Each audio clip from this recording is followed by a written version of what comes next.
I'm John Wertz, Montgomery County Tea Party Vetting Committee Chair. This is Matthew Burton, and he is running for Woodlands Township, position number 6.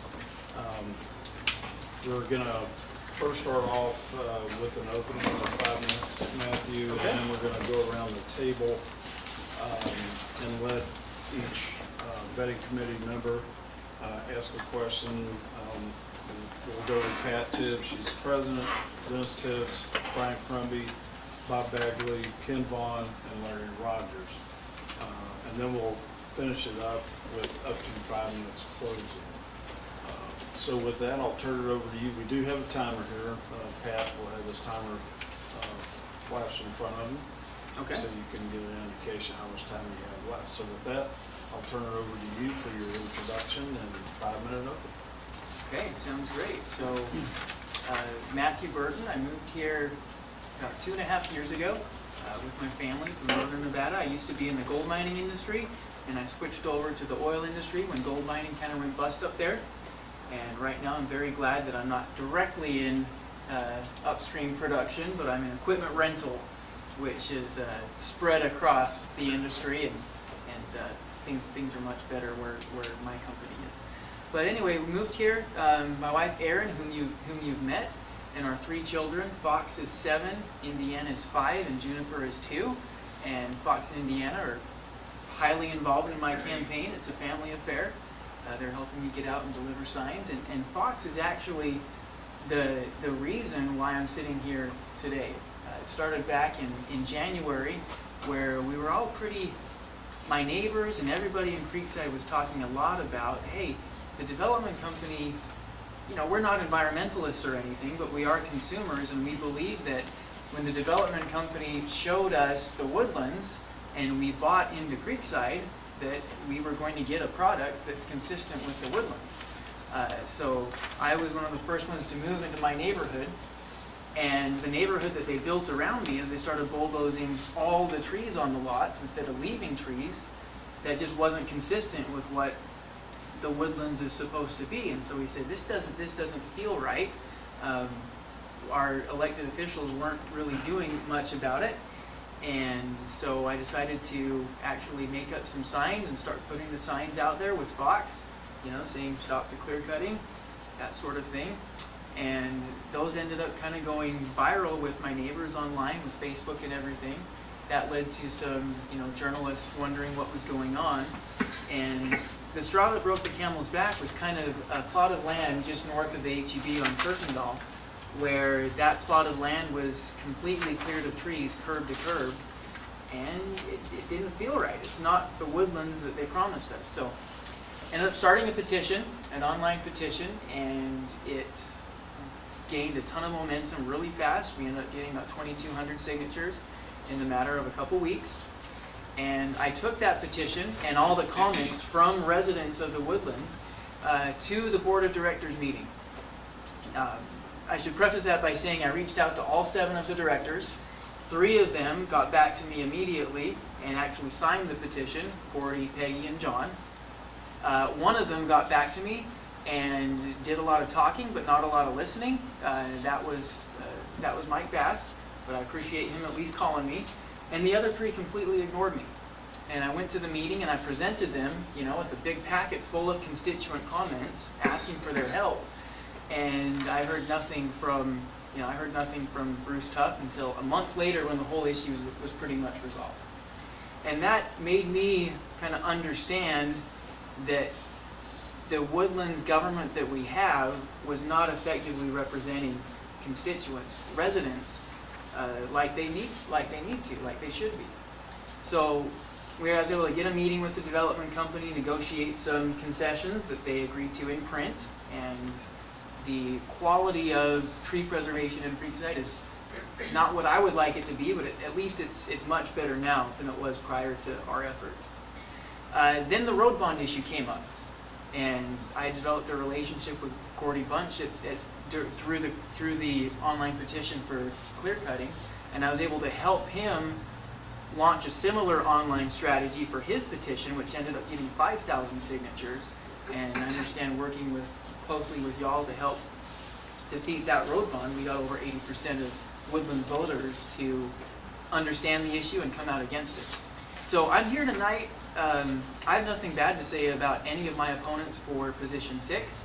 The only thing that I would say is that I believe that I am the best candidate for what the Woodlands needs right now, which is someone who has a proven track record of advocating for residents and going to bat for them.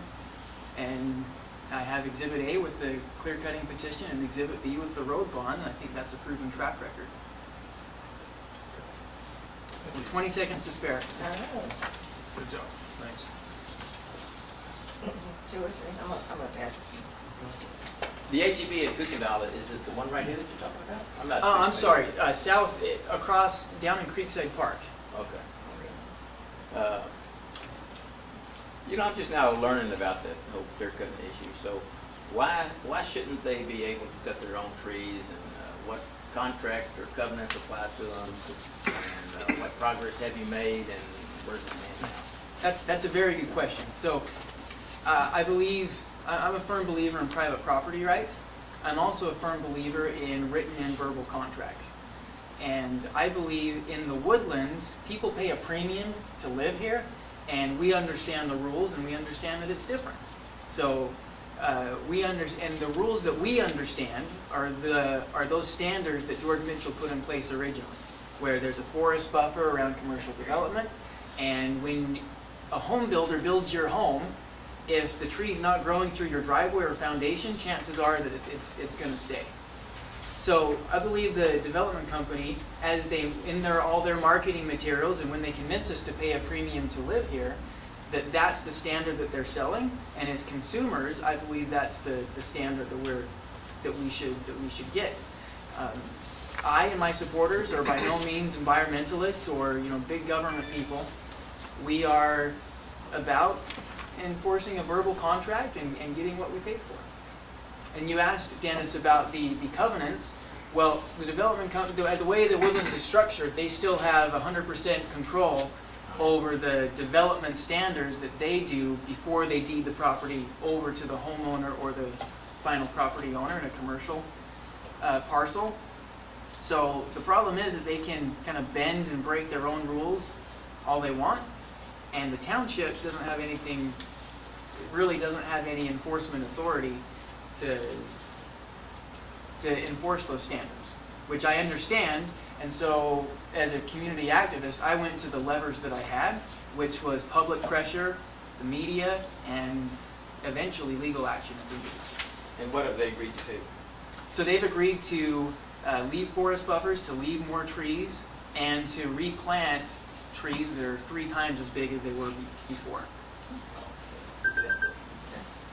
They used to be a little tiny. Now they're coming in on the back of a truck. They're beautiful. They look really nice. Right. So the road bond as it stands now, are you for or against it, and why? As it stands now, and boy, this thing has gotten messy, hasn't it? So, as it stands now, I don't believe that the other Tea Party organization had any wrongdoing. That's my personal belief. And assuming that that's the case, I support the road bond because it doesn't include the controversial project that we all told them to not put on there in the first place. Is the road bond perfect? Absolutely not. I think it could be a lot better. I don't think it includes. I would like to see more discipline, even more discipline on maintenance and those sorts of things. But I believe that the pressing needs of mobility in the Woodlands, a lot of them would be addressed by this bond, and without the Woodlands Parkway extension on there, and assuming that it was negotiated legally, I would support it. Okay. You talked about should the township director serve at large or represent specific villages or districts? How many villages are there in the Woodlands? Oh, let's see here. That is a good quiz. Okay, so let me count them up. So we got Creekside, we have Aldenbridge, we have Grogan's Mill, Indian Springs, Cochran's Crossing. I'm missing a couple. Are there 7? I don't know. I think I'm just there's- wondering I think- if if you went to the specific villages, I didn't know what the numbers would be on the board. I think there are 7. Now, is it a village by village representation? I don't know if that's feasible. I think it's appropriate to have maybe 1 or 2 at-large positions, but I think it would be much improved to have district-specific representation over 7 at-large positions. Because here's the practical impact of that: is it makes money much more important in these elections when you have to reach the entire Woodlands than if it's your neighbors and if it's your friends and neighbors in your village who know you and who know perhaps your opponent, who are going to be voting for an individual whom they know. I believe that the way it's set up now, it plays strongly in the advantage of establishment candidates who have strong corporate backing and things like that. And I think it'd be much better for residents to have district-specific representation.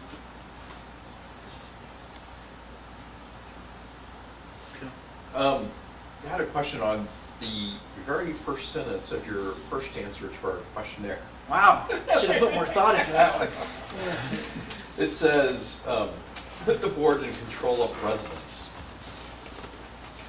Do you want to revise that statement?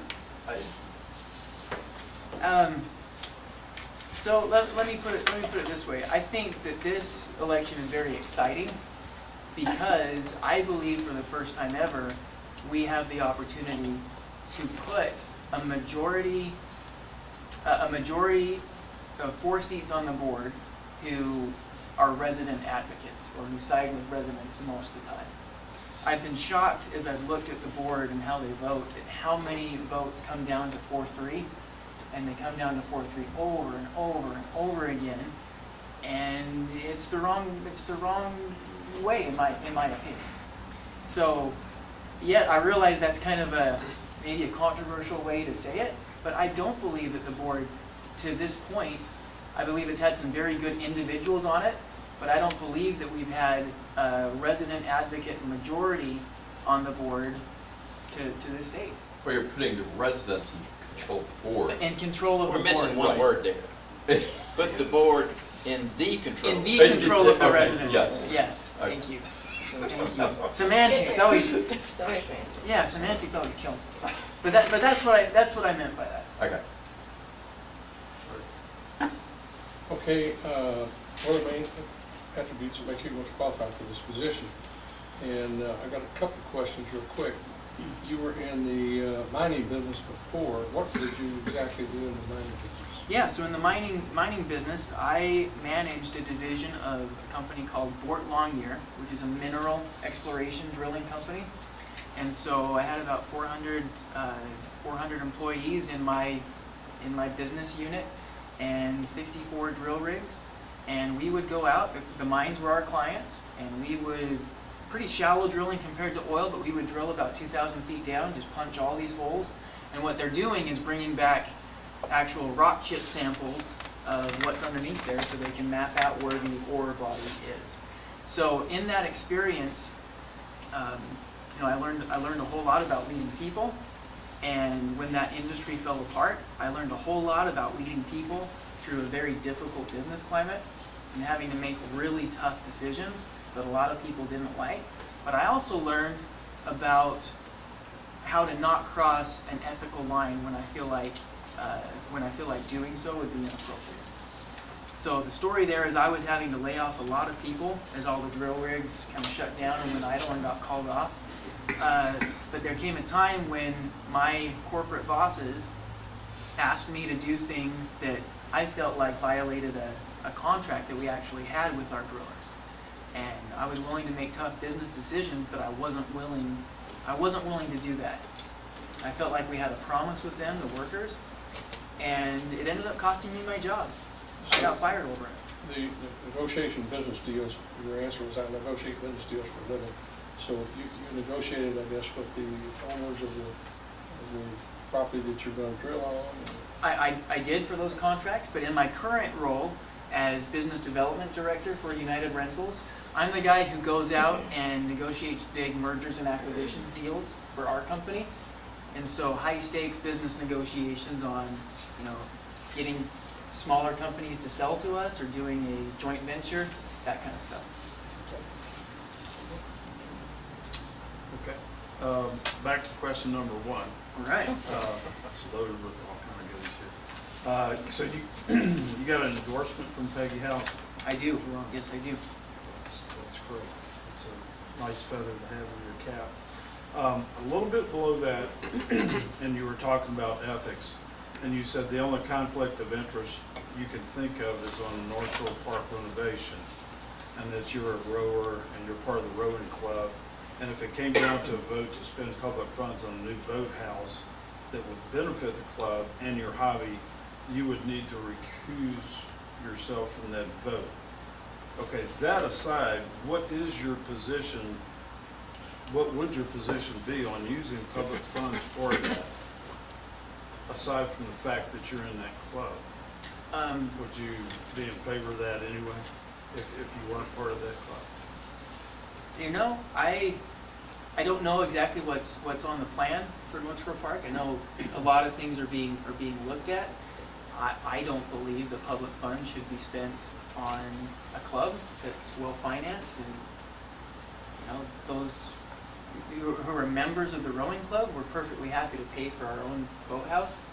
If it's something that the whole community is going to use and benefit from, that is, I'm an economist by training and education, so I call that, define that as a public good, and something that's available for everybody, that benefits everybody, that private enterprise isn't necessarily going to be incentivized to build. So general improvements to the park that would benefit everybody, that's where I think public funds should be spent. Well, there was a contention that the Woodlands Parkway extension was going to benefit a lot of people too as well. But yet you took the opposite side of that. Why is that? That's a very good question. And I think if it really is going to benefit the majority of people, you're going to have a majority of people who will vote for it. And that clearly wasn't the case. That clearly wasn't the case here, and everybody who learned the facts about it just could see that. And that's why we had probably the most lopsided, vote in a long time. Okay. But 38 seconds, can I just, Yep. I don't know much about rowing, but I've been out there a few times watching my grandson fish. And give me a real quick explanation of how you can keep from that boat turning over in 18 inches. It's 18 inches wide. Well, I'll tell you, Larry, when I was learning, I didn't. I fell in all the time.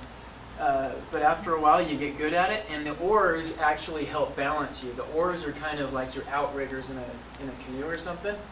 So without those oars, you would fall in for sure. So could you say that, I'm using that as an illustration. So what you're saying is that you have to learn, you're going to have some falls. Absolutely. But then you learn how to balance yourself. Okay. I think it's an apt analogy. County judge has promised that Woodlands Parkway extension is going to go through. I know. Are you going to be willing to take on that battle? Absolutely. Absolutely. Why wouldn't I? And it baffles me. I don't know the full history of that individual and why he continues to be one of the most inept politicians I've ever observed in my life. But to insist on doing something like that, absolutely. And when it's so clear, it's a case where it's so clear what residents of the Woodlands want, and there's an elected official who insists on doing something different, I would fight against it. How long have you been with them? About 2.5 years. Well, let's gossip a little bit. What are some examples of these backroom deals that you mentioned here with developers? Yeah, so I believe the Woodlands Parkway extension was a great example of that. You have what I call call them what you will, the elite ruling class of the Woodlands, or whatever you want. You know, Bruce Tuff always calls himself the mayor of the Woodlands, even though he's not. And you know, the circle that he runs in, I think they actually feel like they own the Woodlands. And when you watch the video that we that Pat just watched, I think you'll see that attitude come out. I think certain individuals actually feel like this is theirs. So in the case of the road bond, it was clear that many of the people fighting to support it were the people who were going to benefit economically the most from that road going through. So Exhibit A, you have the co-presidents of the Woodlands Development Company writing an op-ed in the newspaper pleading with residents to pass the bond. Okay? You also have, I forget the name of the individual, but a guy who was on the actual Voter Awareness Council, on Bruce's Voter Awareness Council, who owns a huge tract of land over there. He was fighting for the bond to go through. So these developers and development companies, they were going to benefit hugely from this road going through and linking up their property. And I think they had successfully negotiated with Bruce to support it and with many county people to support it. And luckily for us, I mean, y'all's organization got involved, a lot of us got involved, and we didn't let them get away with it this time. Who was the individual that had the tract of land with the fact? Is that Steve Lakey? Yes, Okay. yes it is. Thank you, I didn't remember the name. John knows. Brian? So in question number 9 about the township's rainy day fund, you said you would prefer to see a healthy rainy day fund instead of being returned to the taxpayers. Why? It's a very good question, and I should be more specific about the rainy day fund. I don't think it's necessarily a rainy day fund. That rainy day fund doesn't need to be huge, but I think having a fund in preparation for incorporation would be a very wise thing. So in that topic, incorporation, you also mentioned that you wanted to see that happen really quick. That's why I read it. Why? Well, I believe I said sooner rather than later, and I have the tendency to be an impatient individual, so if I think that something's right, I kind of want to do it yesterday. But I realize this incorporation isn't free, and there's a lot of things that need to be analyzed. So I probably think that incorporation should happen a lot sooner than any other of my opposition candidates. I'll put it that way. And I want to see incorporation happen because I feel like the benefits of actually having a city council and a city council that can actually enforce ordinances and manage our own destiny, rather than having to rely on the county to give us services. I think we could do a pretty good job. A pretty good job at providing services for ourselves, and most importantly, being a city where elected officials can make decisions and enforce rules that residents agree on. So was the RUD developed by the Woodlands to be able to control their roads and not to the county? I don't know, Okay. if you forgive me, I don't know the Okay. full history of the RUD, Okay. but I know that as I researched it, I've never seen anything like it before. There's multiple examples within the county, so it's not isolated. Okay. Okay. One of the expenditures currently that the township does is the patrol around the mall and stuff, the mounted patrol. Mm-hmm. Yeah, Alpha and Omega. Right. There's a considerable cost for that. Is it $5 million or something like that? And I'm not even sure. Okay. Okay. There's a possibility that could be turned over to the sheriff's office for their mounted patrol or the constable's office to do it with a lot less cost. And still having not only somebody there, but you would also have certified peace officers rather than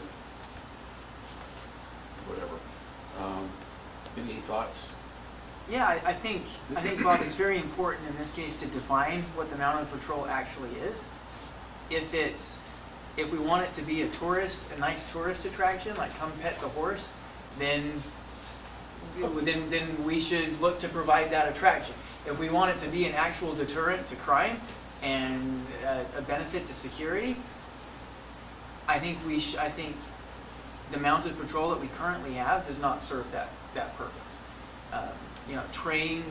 Trained law enforcement officers mounted, I think, can be a very effective deterrent and an actual enhancement to security.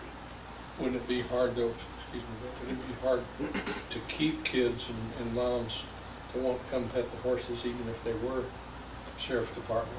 I think it's fine if they pet the horses, but if it's a security, if it's somebody who's providing security, I want that guy or gal to be a trained marksman, to be armed, and to be able to stop the bad guys rather than just call the police on her cell phone if she sees the bad guy. Are they armed? No. They're not. They're not peace officers. And that's one of my big concerns because we do have a lot of break-ins in the mall areas. And not just the mall, but within the Woodlands because it's spread out so far now in different places. In the communications, they can contact 911 and get somebody there, but if you have actual law enforcement officers on horseback, they'd be able to respond much quicker and get And I didn't know there would be such a cost savings to it. It it's sounds been- like an added bonus. Yeah, it's been brought out a couple of times. I can't remember who did the studies, but the other possibility was some of the malls in different cities use cops on bikes, and you don't have the visibility. I don't want us putting towers up there like other malls have. Yeah. Towers with big light bars and everything else, because we're not. That wouldn't be good, but Just put the chain link right? yeah. So, Okay. So we currently have these water taxi things running around or floating around. There's also other efforts afoot to try to put in transit and bus stops and whatever. What's your opinion on spending township money for those activities? It's a great question. Once again, I think defining what they are is very important. And are they transportation or are they a tourist attraction? If they are a tourist attraction, then they should be able to make money as a tourist attraction and fund themselves. If they are transportation, then we need to look at them as their actual ridership and how much and the benefit of their being there as transportation. So that benefit would be in, does that transportation take cars off the roads because people are using it instead of cars? And in the case of the waterway taxis, I think everybody drives there, rides the taxi, and then drives back. So the answer is no. And I believe they're a tourist attraction and they should be able to stand on their own 2 feet. Okay, so what about the trolleys instead of the water taxi? So I'm not familiar with the route of the trolley, but once again, as an economist, I do believe that there's an appropriate role for public transit. It not only benefits the people who ride it, but it benefits the people who choose to drive, because the people who are riding public transit aren't going to be driving a car and creating traffic for you, the car driver, and fighting with you for a parking place. So one example that I like to point to is, and I don't know the details, I can't come down affirmatively or negatively right now, but in college there was a terrible parking problem. And until they started using $10 from every parking pass to subsidize these buses to let people use very convenient routes. And it was great because the people who still wanted to park suddenly could find a great parking place. And the people who were willing to ride did that. But they didn't drive, they rode the bus. Okay. Number 16, is the current amount of county debt a good or bad thing? And why? Your answer was, I don't know the details of the debt service, but I believe current ratings one, the structure and amounts of debts are probably not out of control.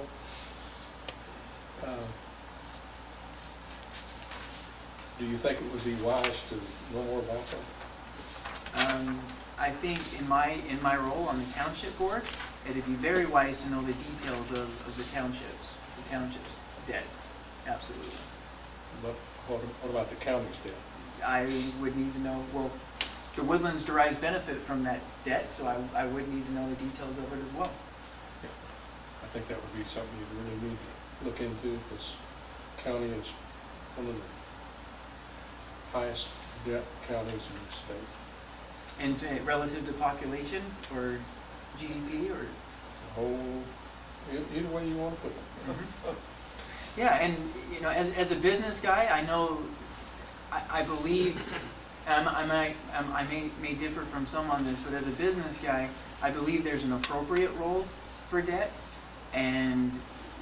but that as a government agent, as a governing body, you need to be extremely conservative in the amount of debt that you take on relative to your ability to pay for the debt service throughout the life of that debt. And also, you want to incur debt on things that have a clearly defined useful life on them, and make sure that you're not financing a road that's going to wear out in 5 years. You don't want a 20-year bond on that. The life of the term of the debt needs to match the life of the asset. Well, some people say that no debt is good debt, and that we're taxed enough already. Those Tea Party say that. What's it? Well, I believe that debt should be treated very conservatively, but I incur debt in business all the time, and I think it can be used appropriately. And I'm a real finance guy as well, so I don't, if I'm able to get debt at a very attractive rate and pay for that over its life, just like a blue chip corporation would, you know, I feel like there's an appropriate role for it when it's used very conservatively.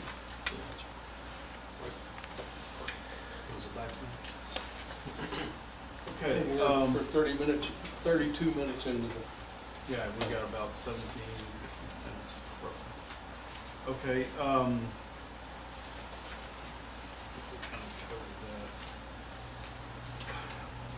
On number 3, what 3 changes would you like to see implemented by the township? I think we kind of touched on that a little bit. Number 1 was backroom deal making. Number 2 was the meeting schedules more conducive to the constituents. And number 3, increase the quality of reforestation efforts in Creekside. So are those your 3 most important then from that? You would confirm that? In other words, where does mobility fall into that? Because that's a pretty big issue in the Woodlands. Yeah. So when I filled out this questionnaire, I thought we had the road bond taken care of. That would definitely come back on this list now. When you were touching on the new road bond, it seemed like most of, your comment and maybe your emphasis was on whether or not the Woodlands Parkway extension was on there or not. That if it was not on there, that would be okay, you'd be okay with it. Because in essence, that's pretty much what's happened with this new bond, is that they've taken the Woodlands Parkway extension off, and everything else is practically back on. Same amount of money, just split with 70 million 2 years henceforth, and 280 now. So you're okay with that now? Well, I'm okay with assuming that it actually is available on the ballot to vote for. I'm okay with the 280 million part. There will probably be new battles to fight on the 70 million part when that comes up. Another key change that I think is important is they had shoved a lot of maintenance into that first bond, and I was pleased to see that there was a cap and a control on that proportion of maintenance spend in the new bond as well.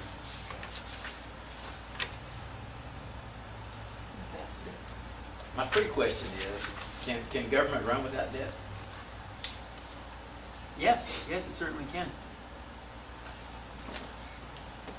And in fact, half the state of Texas runs without debt, half the counties do. Have y'all researched, or have you researched what cities have unincorporated, and do you know why they did that? I have not. There's one right across the street here. It decided to become part of the Lake unincorporated. Chapel Woods was a city, and then I think their expenses got out of control, and they're unincorporated still now, aren't they? Before we moved in that area, they unincorporated. And I don't think it's real rare for cities to do that. Lake Chapel Woods. Right behind Oak Ridge. Oh, Yeah, I'm not familiar with that, but I would like to understand. Yeah, The rationale good for to it. know why they decided not to do that. Okay. So I'm getting the impression from you that government is like business, that you have to manage, and it's like debt, and you have to have a profit and that kind of thing. But I'm of the view that government is not like business. It does not make a profit, and it cannot set a price. So in business, you can test your favorableness by the buyers of your goods by whether they pay this price or not. So at some price, they just walk away. Government, to some extent that happens. People at some point move away because the taxes are too high. But the government does not make a profit. It does not know what price to set thing at. And the amount of debt that it can have is it's not a business. It never will be a business. It doesn't make a profit. So I guess I'd like to hear your thoughts on that, and I'd like to hear your opinion on which way you fall. Is government more efficient than the private sector in certain things, or not? Let me respond to that by talking about my favorite economist. So Milton Friedman is my favorite economist, and my wife accuses me of being a nerd sometimes for being such an economist. But anyway, Milton Friedman was famous for saying that he believes there are three appropriate roles for government. Number one is to provide for the national defense.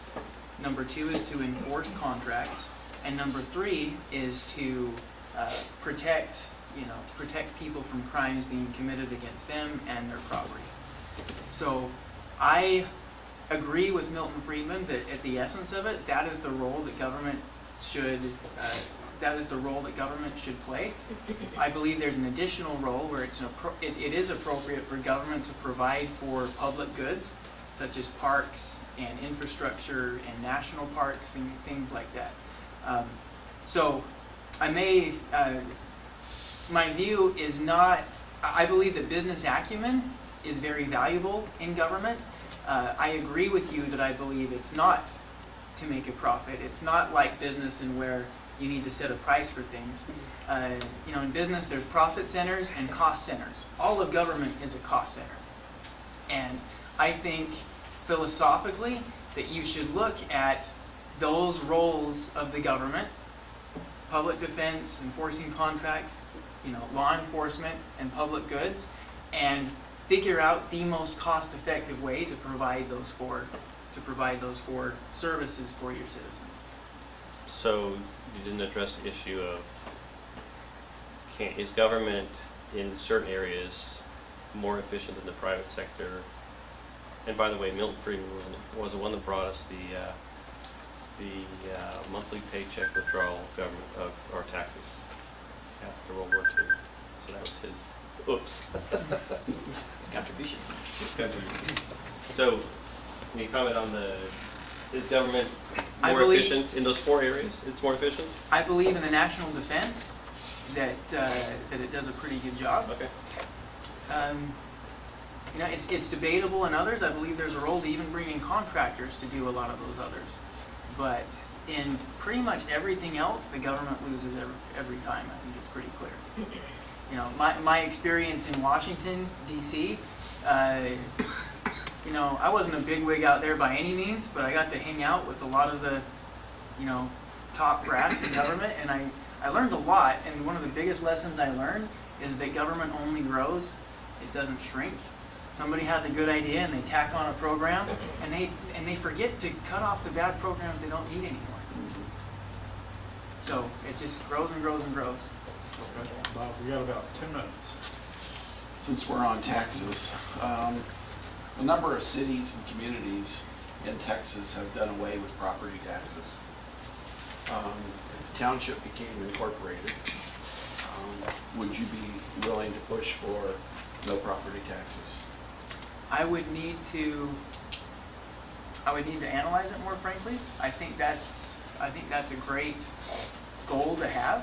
When it comes to taxes, I'm a big fan of things that are more like user fees than just taxing you for living. So property taxes and income taxes and things like that, I believe are a lot less effective economically than a user fee or a sales tax or something like that. And so because then, you're taxing consumption and use of things rather than taxing, a retiree who just happens to own the home that she's owned for 50 years. So I would support looking at that and find ways to work toward it. It's been done a number of times, and it should be done a lot more. People have been taxed out of their homes. And that's a threat in the Woodlands where Exactly. prices have gone, valuations have gone up so much. Exactly. John went through it himself. And then there's always that problem with the assessor's office. But look into it. City of Stafford was one that recently did it. A large city that has done very well and has no property taxes for the city itself. We don't own our property. The government always owns it as long as we have property taxes. There's a lot of truth to that. You talked about getting rid of the at-large and going to districts. Of course, we all know, just look at any district you can find on the map, they're all gerrymandered. That's a problem. So have you ever heard of the single transferable vote? No, I have not. Okay. So this is a voting mechanism by which you can, it's used in Scotland and other places. So you have a region like the Woodlands, and rather than having separate districts, everyone's on the single ballot, so you have 3 spots right now that are awarded. And when people vote, they just rank all of the candidates, 1 to however many.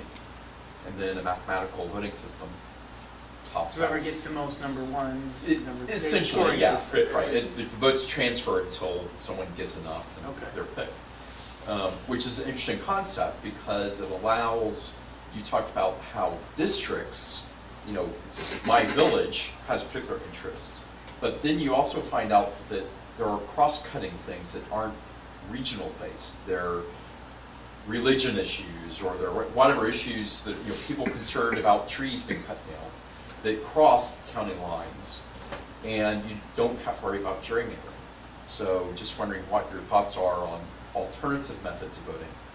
I would be open to looking at it. Sounds like they're onto something there.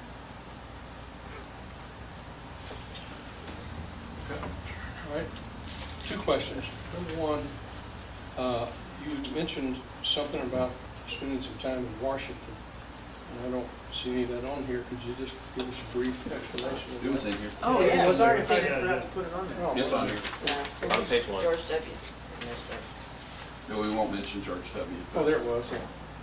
Okay. There's good and bad. DC's bad enough. He started out good and Yeah. But how did you... ended up throwing a lot of unnecessary cost into our lives. Yeah. How did you wind up getting that position? Yeah, so I consider it one of the big breaks in my life, actually. So I was an undergraduate majoring in economics, and I applied to be an intern in the White House Council of Economic Advisors, which has like a 1 in 1,000 chance of getting selected or something, and I was able to catch their attention and get this internship there in the White House. And my boss was Gregory Mankiw. He was a member of the cabinet. He's chairman of the Council of Economic Advisors. and I did a lot of economic analysis on states. I prepared these reports for President Bush and Vice President Cheney to take with them as they go out and visit different states. And the coolest experience was I got to be on the White House South Lawn on Election Day when he and Laura were landing in Marine One to come in and watch the election results. And it was a great experience. And I also got engaged to Erin out there. So she was interning on Capitol Hill at the time. Wow. So Okay. DC was a huge success for me. Yeah, no kidding. Yeah. Second question is, earlier you kind of touched on maybe there's the establishment in the Woodlands, the county. What do you think is the way for a politician to keep from going in as a non-establishment and having your full speed ahead, you're against the establishment? What's going to keep you from becoming one of the establishment? That is a very good concern, and it's a slippery slope, I think, to becoming part of the establishment. I think there are some things that can help. I mean, number one, you should take a hard look at yourself and say, what are your political aspirations? Do you intend to become king of the Woodlands, or are you a community activist who was asked to run by a very well-respected individual who's retiring? And I've seen the top levels of government, and I'm not interested in being there. I'm interested in serving on the Woodlands Township Board of Directors, and that's about it. That's all Erin will give me authorization to run for. Very diplomatically put. Okay, a few more minutes. So you worked for George W. Bush and the Romney Ryan presidential campaign. I did not work for their campaign. Okay. I worked for Bain and Company, which is the consulting firm that Mitt Romney was in charge of for a while. Oh, okay. When you compare them to, say, one of the candidates now, Ted Cruz, who would be your preference, say, out of those three? So out of George W. Bush, Mitt Romney, Romney. or Ted Cruz, that's an easy one for me. I'm just such a fan of Mitt Romney. And here's why. It's because I never met him in person, but all the partners in my firm had worked with him for years. And the persona, he was such a better businessman than he was a politician. And I believe if he had been elected president, our country would be so much better because of it. So that's not ideologically based. That's based on just how highly of him as a person and as a talented leader and guy to solve really tough problems. Just the people speak so highly of him that I knew and associated with that's who I would still prefer, I think. Didn't he put single payer affordable health care in Massachusetts, though? He did. So what's your opinion on what he did in Massachusetts? That and Obamacare being. Well, I think Obama did a good job of hijacking a very state-specific solution and saying that it would automatically work for the whole country. I think what Romney did in Massachusetts, from what I can tell, I believe the data show that it's actually working for Massachusetts compared to what they had before. That doesn't mean in my mind that it would work for everywhere, that it would work for Texas, for example.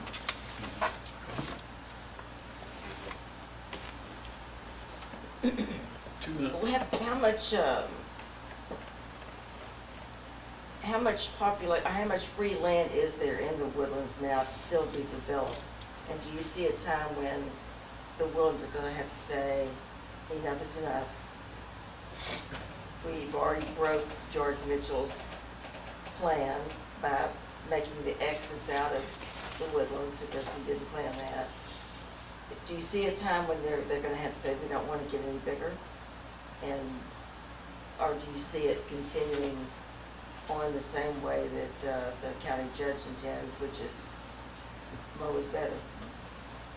Yeah, well, I think that I think there's limited amounts of land within the current township boundaries now, which are to be developed, and those are all owned by the development company. And I think it's appropriate for directors to advocate, because that's all they can do now, is advocate and kind of cajole the development company to develop it to the George Mitchell standard, because the Hughes Corporation standard is clearly something different. When it comes to the township boundaries, I think that the current boundaries are just fine. Okay. All right, that'll about. Well, we haven't asked we our can do Agenda 21 one more question. question, go ahead. We haven't asked our Agenda 21 question. Okay, You familiar with Agenda 21? last question. I'm not. Oh, no. Well, the Agenda 21 is, the United Nations is a global organization that wants to take over control of the entire world. And in 82, 92, they created the UN Convention on Sustainability, and they devised this Agenda 21 program, kind of like the tax code. And they are the great granddaddies of the HGAC. And their goal is total elimination of private property rights. And in Texas, that means that the state requires all the ownership of the land, and at some point in time, all of us are forced into high-rises where we can ride our bikes to work. And HGAC is the arm. I know we hear a lot about them on the bonds and things like that, and they're the master planners and all. But they actually have that agenda, and a few years ago, they held, for their 13 counties, all sorts of meetings around the area where their intent was to show the government that they get many grants from, that they have a consensus that everybody wants to live in a high-rise. And they assembled groups like us and asked questions like, have you stopped beating your wife yet? And we had little electronic votes and things like Oh, that. good heavens. But at any rate, you ought to study up on Agenda 21. It's not new, it's been around for 40 years. And their goal, despite sometimes they say things to the contrary, their goal is to control the globe. And of course, Obama is one of their supporters. And it's getting ready to change now, it's getting ready to be called 2030. 2030. Well, I've lived in a high-rise and I've lived in a house. I like where I live now. You ever own any property? You got property now? I And do. the Hang on to it. And the Woodlands was one of the first communities. Well, it was a sustainable community. I think it really probably meant something a little different to Mitchell. Let's hope so. Okay, well, we can go ahead and wrap up to 5 minutes. Whenever you're ready. So I have a closing statement. Yeah. Y'all are very well organized. This is great. So I think it comes down to, for position 6, who is the candidate that will most benefit the Woodlands right now. I think all of my opponents I've actually been quite impressed with what they've been able to do. I believe some lean more establishment than others, but I think it really comes down to that. It's the Woodlands right now need somebody who's willing to not just play nice and not just accept the freebies from the corporate sponsors and things like that, but somebody who's not only willing to listen to residents but actually go to bat for them. And I've done that in recent history twice. And I was against the road bond before it was popular to be against the road bond. And I ended up against clear cutting when all of my neighbors were annoyed by it but weren't willing to do anything by it. And, back to my 7-year-old son Fox. He asked me one day, he says, Dad, I know you're bothered by all these trees being leveled. What are you going to do about it? And I thought to myself, and I talked to Aaron about this, I said, what kind of example are we setting for our son if we're not willing to actually try to make change in our community? That's what started that, and I've been so encouraged to see the residents come together over these 2 issues. And I think that the Woodlands became great because one great man took a big risk and was willing, and he had enough money to see it through and stay true to his vision. And right now, that great individual is gone, and to protect his vision, nobody's going to do it except for the residents. The residents have to come together. We've done it twice this year, and I think we've got a lot of momentum on our side to keep doing it. But we have to have elected members of the board who are willing to do that.